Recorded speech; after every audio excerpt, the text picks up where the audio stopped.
American fascism isn't over. This is just the beginning. Check it out. Leave your comments, ding the bell, share it with your friends, and subscribe to our channel. And the vice president has said, Mike Pence has said, no, he's not going to pull the plug on the 25th, or pull a, whatever the metaphor is, on the 25th Amendment. It ain't going to happen. So that means that it's up to Congress. Articles of impeachment are in preparation or have been prepared. There is a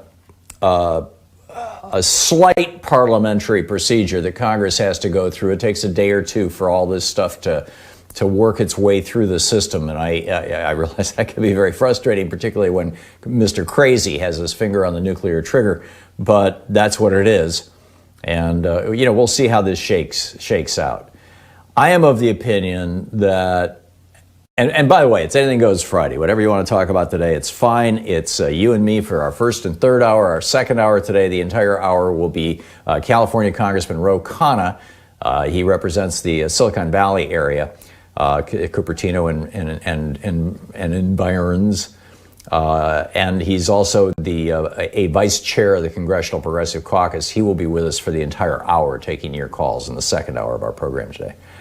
But in any case, Mike Pence has said no, the impeachment is up. We'll see what happens. Just to remind you, the phone number for Congress, if you want to encourage your Congress critter that, and Republican or Democrat. In fact, I think probably it's more important for Republicans to hear from us than Democrats. But, yesterday people were calling and saying they were literally just going through and calling every single member of the Senate and as many members of the House as they possibly could. The telephone number for the switchboard on Capitol Hill, which will route you, and they will route you to whichever member of Congress you want.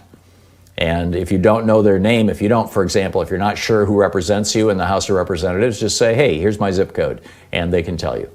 And or typically that's how it works. I don't know, maybe they'll be real busy today, but typically that's how it works. If you're not sure who your two senators are from your state, unless you live in D.C., of course, when you don't have no senators, which is particularly weird. I mean, this is why D.C. was unable to protect itself and why the Capitol was not protected, was because Donald Trump issued a stand-down order, essentially, to the National Guard, said you may not provide the Capitol Police with assistance, with reconnaissance, with weapons, or yourselves. You may not go.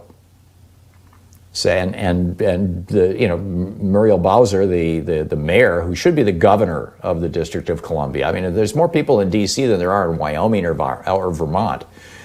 She should have been able to send, soldiers in, troops in, police in, whatever. She couldn't.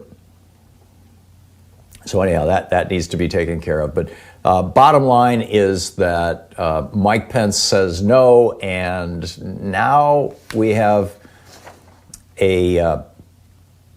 this is a letter that Justin Frank is a regular guest on our program. He's a psychiatrist in Washington, D.C., professor of psychiatry, in fact, at George Washington University. And he wrote this letter to Mike Pence and sent it just a few minutes ago. He said, Dear Vice President Mike Pence, we submit the following recommendations for immediate psychiatric evaluation of Donald J. Trump. The president's actions in the past few days indicate that he is unfit to serve. In the coming hours, he is likely to suffer progressive deterioration of his mental state and impulse control as the reality of his election loss and the suspension from social media deprive him of contact with his supporters. He has already shown himself on January 6th to be a danger to others. Hospitalization will prevent Mr. Trump from harming himself and or others, or from directing another episode of group violence, while preserving his dignity and that of his office. Please contact one or all of us for more clinical details. This is signed by Justin Frank, MD, and presumably by his colleagues of his. Good on you. In fact, you can tweet Dr. Frank at Justin Frank MD if you want to, give him a attaboy. But I think the big point that I want to make today, and I made this in my daily rant over on Medium.com this morning, or thomhartmann.medium.com, is that it's the brutality, it's the fascism. People are looking at this situation right now and going, wow, look at what happened on Wednesday in the Capitol. That was our peak fascism moment. We're pulling back from that. We're withdrawing from that. No, we are not. That was not peak fascism. That was just a bump in the road. And these guys are continuing down this road. That was an opportunity for Donald Trump. More than half, 57% of the Republican caucus in Congress, in the House and Senate,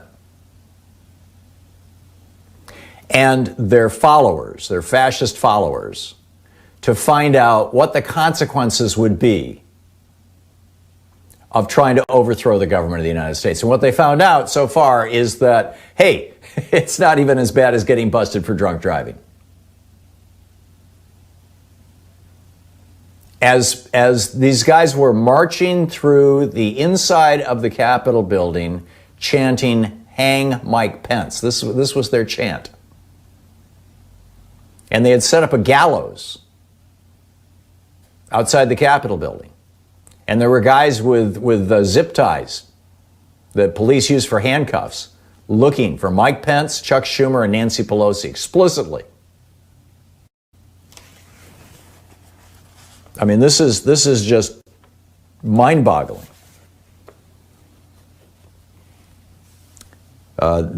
Jim Borg is a reporter for Reuters.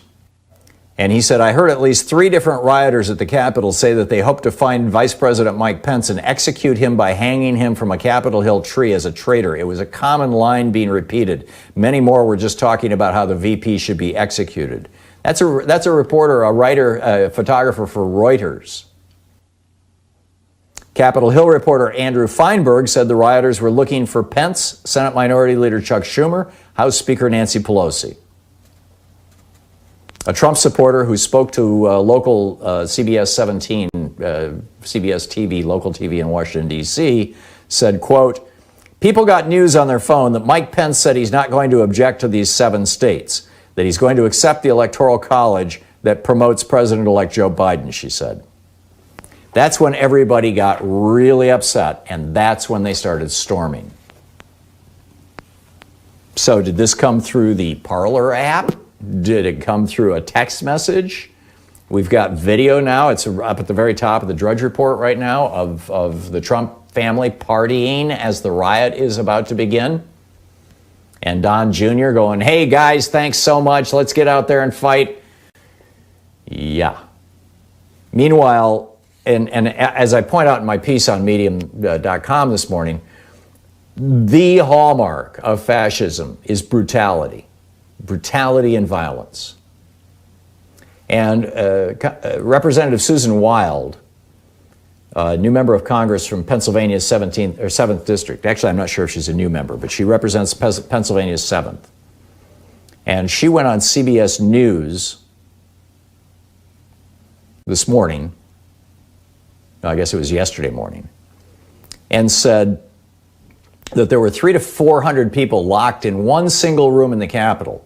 They were so close together, it was impossible to social distance. You couldn't stay 6 feet away from people. And she said about half of the people in the room were not wearing masks. Even though they'd been offered surgical masks, they refused to wear them.